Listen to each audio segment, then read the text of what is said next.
필경사 버틀비.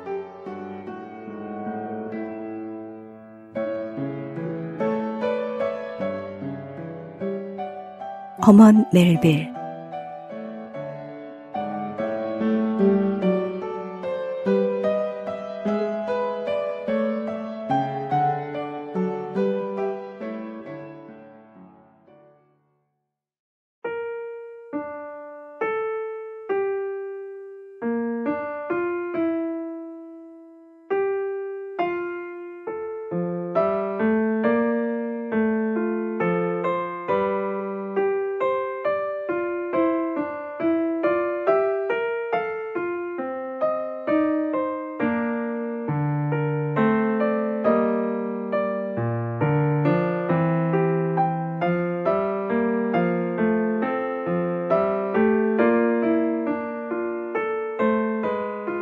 제5장.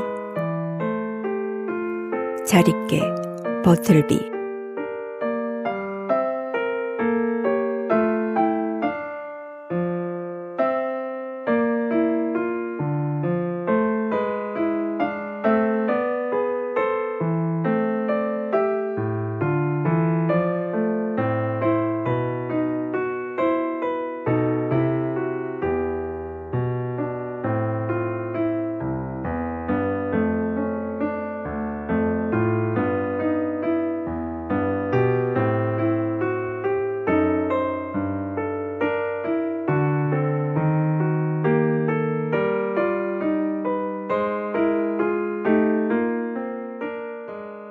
이튿날 나는 버틀비가 창가에 서서 언제나처럼 죽음의 벽에 몽상에 잠긴 채 아무것도 하고 있지 않음을 알았다.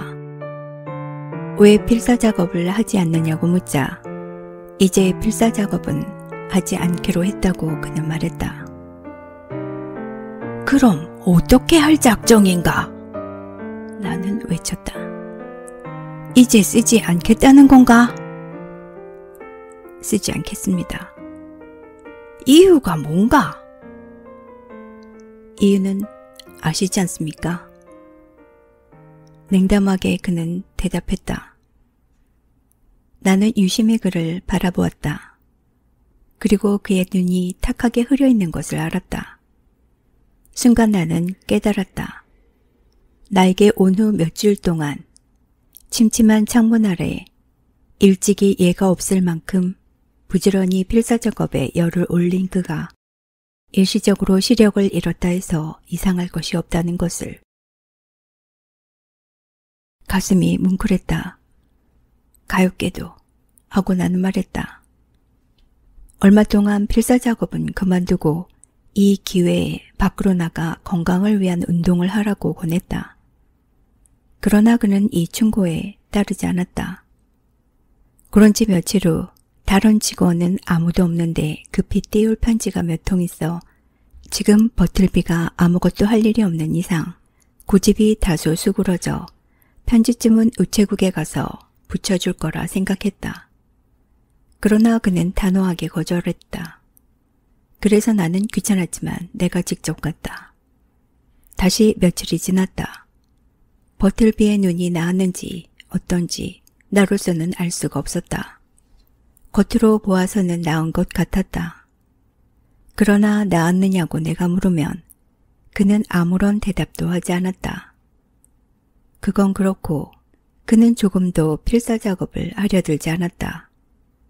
드디어 나의 끈질긴 질문에 대답하기를 그는 이제 영원히 필사작업은 그만두겠다고 말했다. 뭐라고? 나는 소리쳤다. 그럼 눈이 나아도 이제까지보다 더 좋아져도 필사작업은 않겠다는 말인가? 필사작업은 그만두기로 했습니다.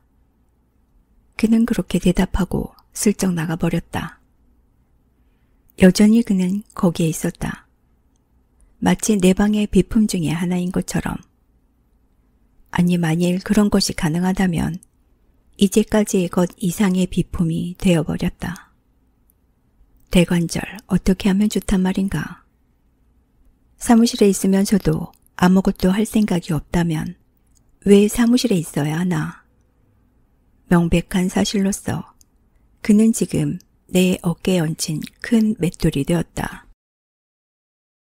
목걸이 역할도 되지 않을 뿐 아니라 도저히 짊어질 수 없는 무거운 짐이 되었다. 그런데도 여전히 나는 그가 가여워 견딜 수가 없었다. 그를 생각한 나머지 내가 불편해했다는 말 정도로는 그에 대한 처지를 다 표현 못할 것이다.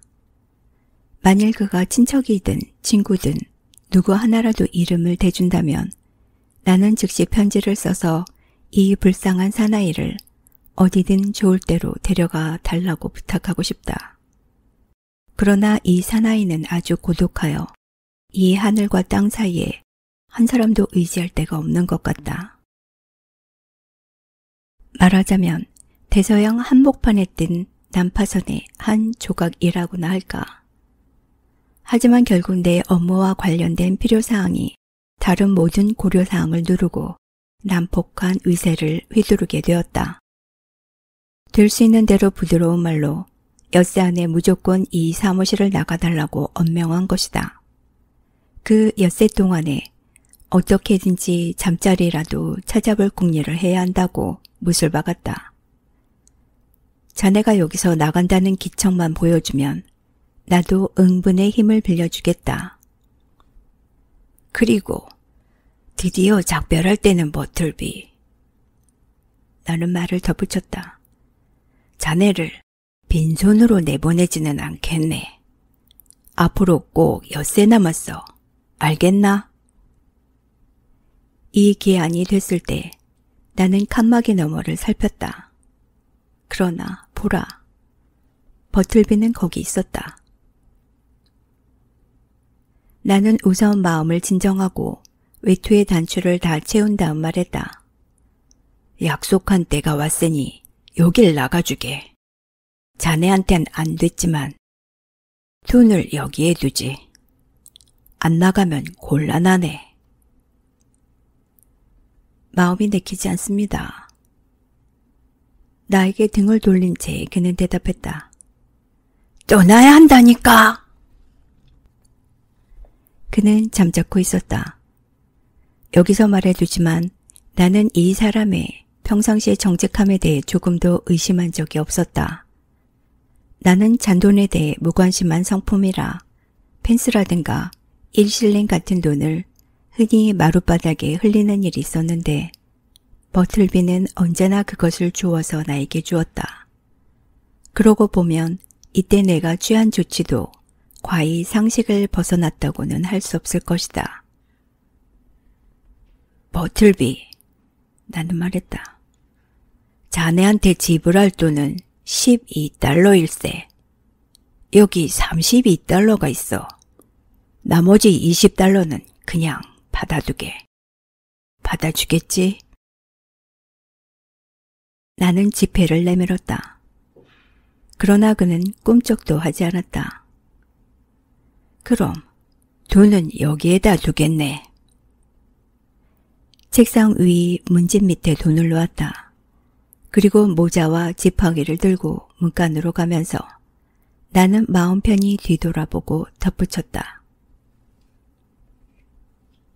버틀비, 이 사무실에서 자네 물건을 내간 후엔 문을 잠궈주게. 자네가 나가면 오늘은 아무도 없게 되니 말이지. 문을 잠그거든 미안하지만 매트 밑에다 열쇠를 넣어주게. 내일 아침에 내가 쓸 수 있게 말일세. 이제 자네하고도 만날 수 없겠지. 잘 가게. 만일 앞으로 새 일자리가 생겨서 뭔가 내 도움이 필요하다면 꼭 편지하게. 그럼 버틀비, 잘 가게. 그러나 상대는 한마디도 대답하지 않았다. 폐허가 된 사원 속에 하나의 돌기둥처럼 묵묵히 자기 외엔 아무도 없는 곳 한가운데 쓸쓸히 우뚝 서 있었다.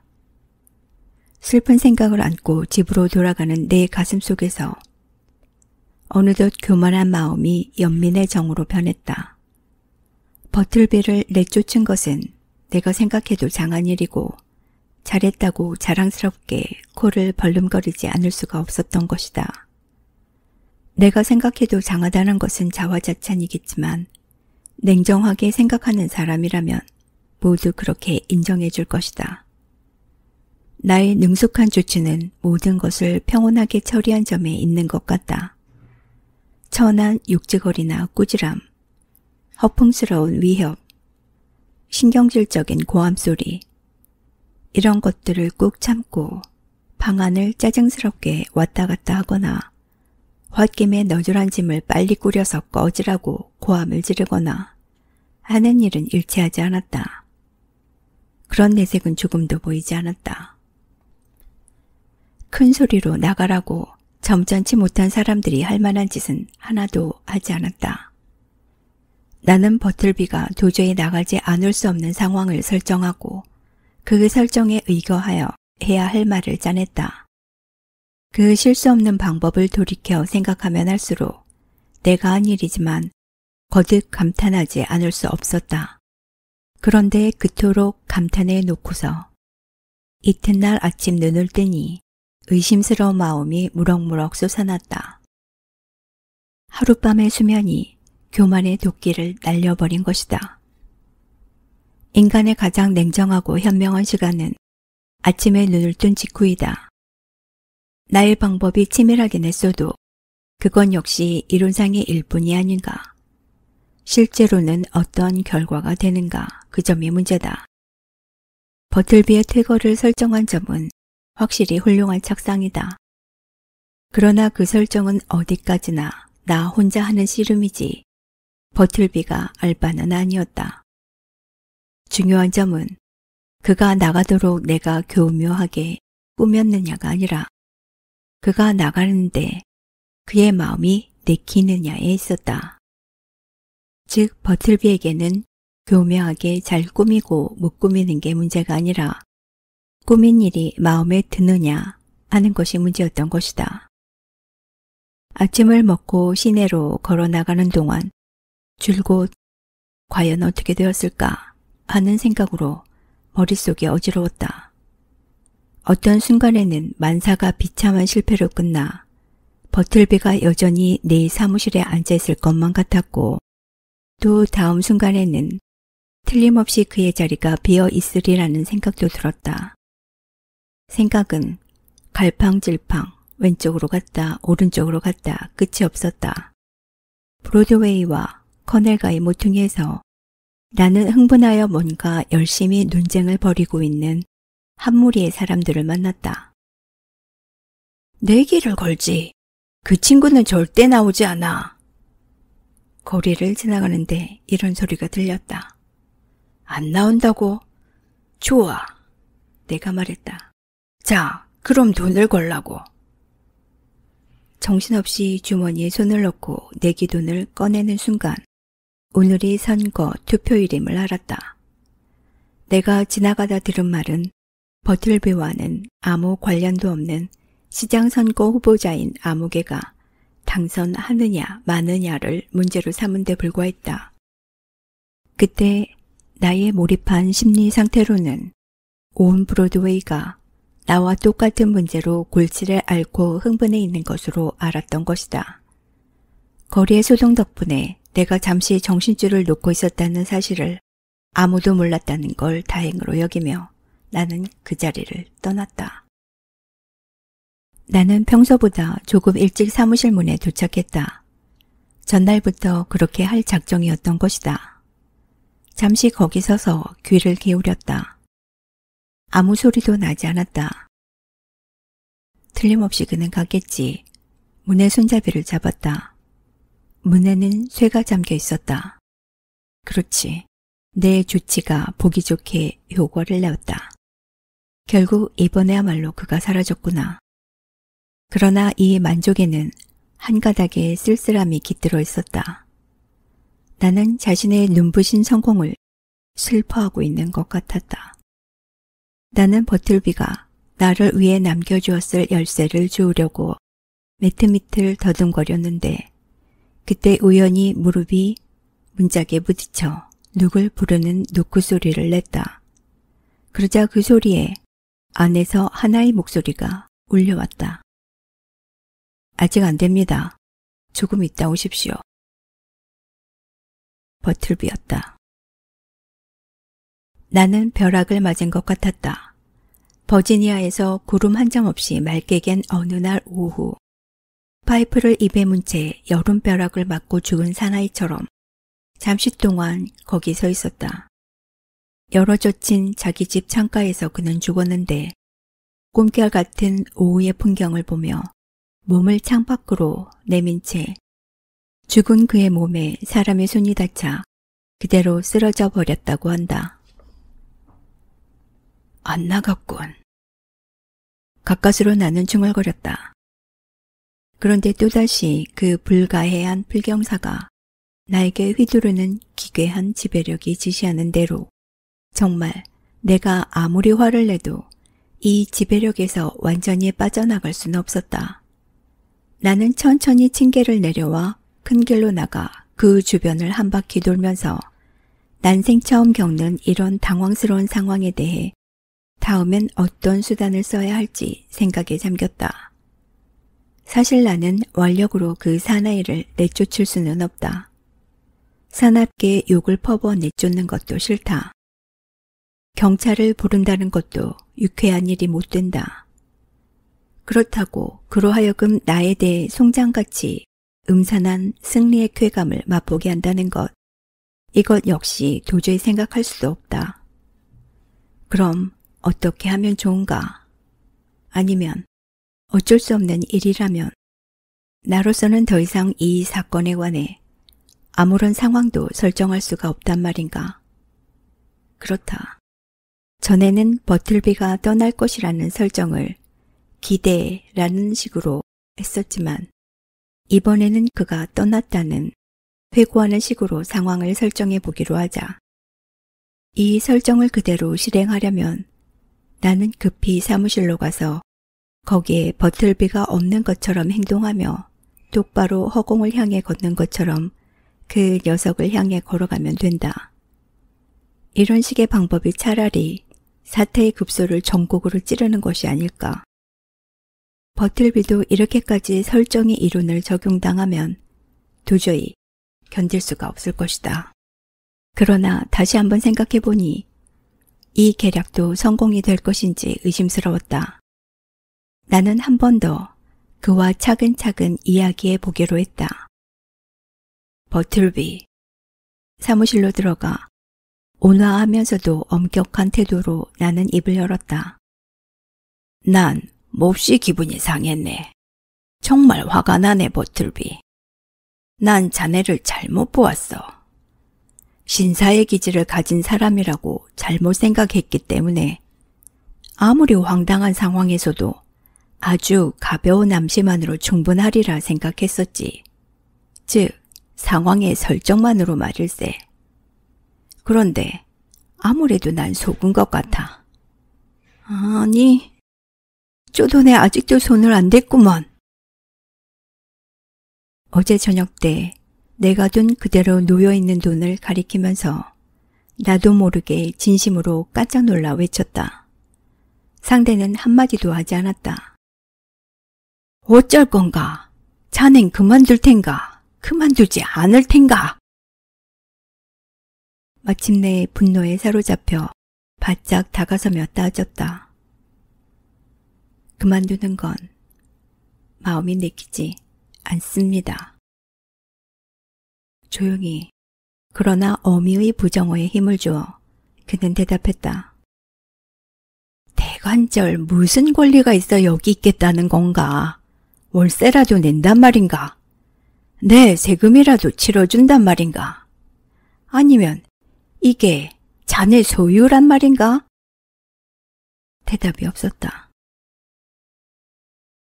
이대로 일을 계속할 작정인가? 눈은 좀 나았나? 오늘 아침부터 짧은 문서라도 한 통 베껴줄 텐가? 아니면 서류 대조라도 좀 해볼 텐가? 아니 못하면 우체국에라도 좀 갔다 오겠나?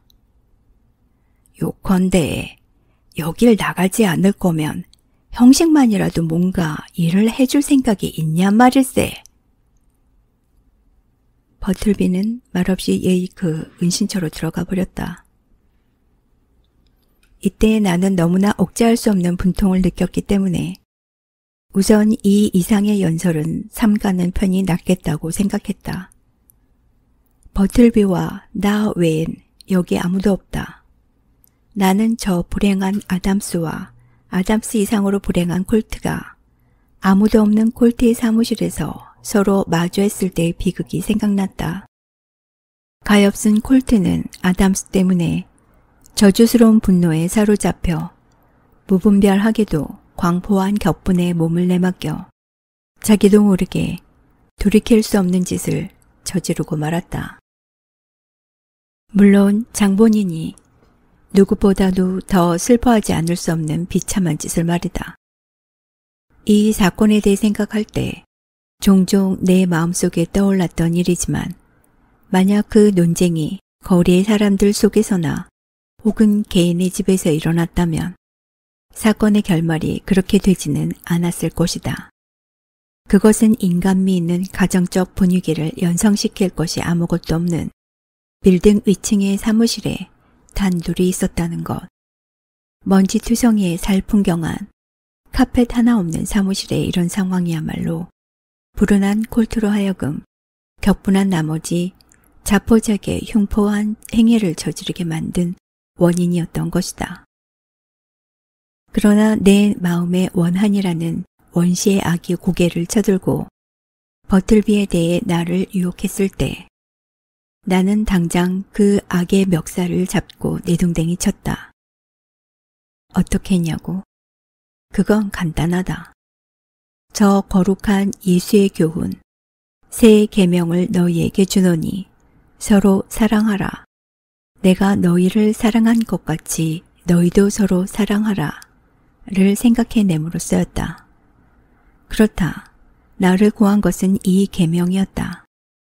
성가신 이론은 별도로 치더라도 사랑은 아주 광대한 지혜와 분별의 근원으로서 사랑을 품은 자한테는 비할 데 없는 수호자로서 작용하는 법이다.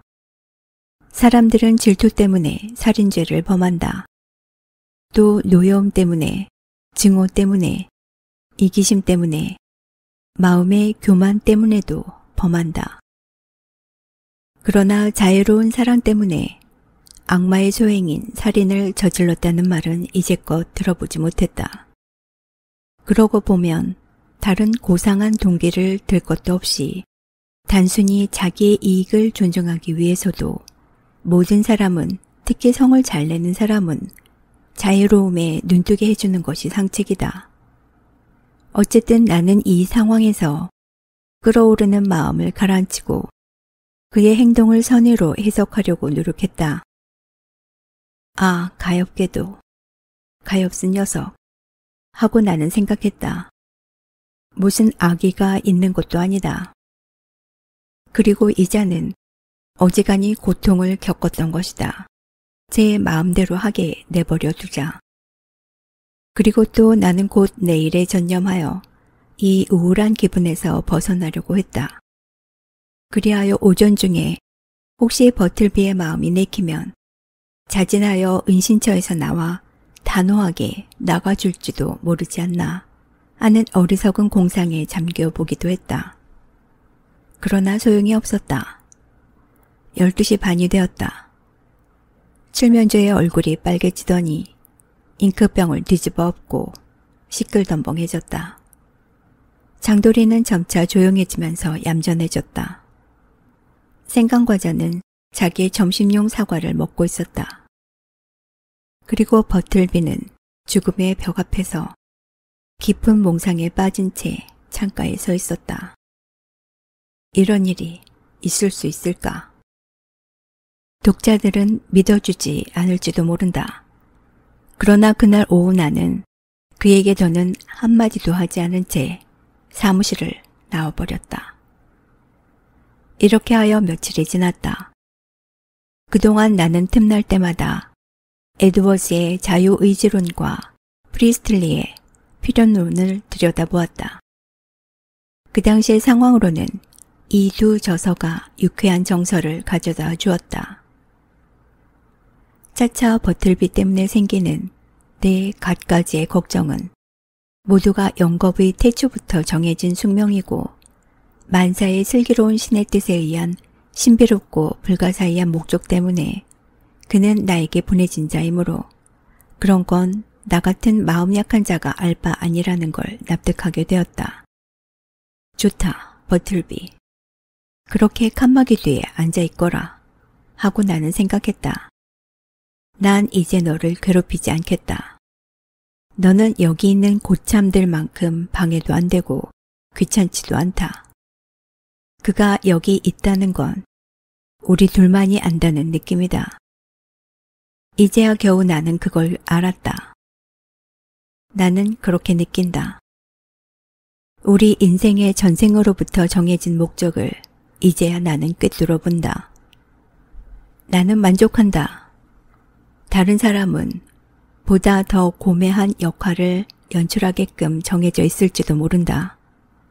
그러나 내가 이 세상에서 완수해야 할 사명은 버틀비여. 자네를 위해 자네가 적당하다고 생각할 동안 이 사무실을 제공하는 일뿐이다. 나는 믿는다. 만일 나를 찾아오는 주위 변호사들이 주제넘게도 심술궂은 말만 늘어놓지 않았던들 이제껏 말한 나의 현명하고도 깨끗한 심경은 그대로 계속되었으리라는 것을. 그러나 흔히 그렇듯이 편협한 사람들과 마주하다 보면 관대한 사람들이 내린 최상의 결정들도 마침내는 닳아서 끊어져 버리는 것이다. 그렇긴 하나 생각해 볼 때 내 사무실을 찾아오는 사람들이 정체 모를 버틀비의 괴상한 몰골에 놀라 그에 대한 불길한 의견을 말하게 되었다 해도 결코 뜻밖의 일은 아니다. 때로는 나에게 볼일이 있는 한 변호사가 찾아와 공교롭게도 버틀비 외엔 아무도 없어 내 거처에 관한 정확한 정보를 얻으려고 그에게 말을 걸 때가 있다. 그러나 그런 쓸데없는 이야기 따위는 입에도 담지 않는 버틀비는 방 한가운데 석상처럼 우뚝 선 채 꼼짝도 하지 않는다. 그러면 한참 동안 그 장승 같은 모습을 이리 보고 저리 본 뒤 이 변호사는 아무것도 얻지 못한 채 떠나가는 것이다. 한 번은 또 어떤 조정 재판이 행해지고 있을 때 신뢰는 변호사와 증인들로 붐비고 일은 신속하게 진행되고 있었다. 심리에 바빠 꼼짝할 수 없는 한 법률가가 전혀 아무것도 하지 않고 있는 버틀비를 보고 잠깐 자기 사무실에 가서 어떤 서류를 좀 갖다 달라고 했다. 이 말에 대해 버틀비는 태연히 거절하고 예의그 게으름을 부렸다. 법률가는 이 모습을 보고 깜짝 놀라 내 쪽으로 얼굴을 돌렸다. 그렇지만 내가 무슨 말을 할 수 있었겠는가. 마침내 나는 동료 법조인들 사이에 내가 사무실에서 기르고 있는 저 기괴한 인물이 누구일까 하고 의아해하는 속삭임이 바람처럼 퍼지고 있음을 알았다.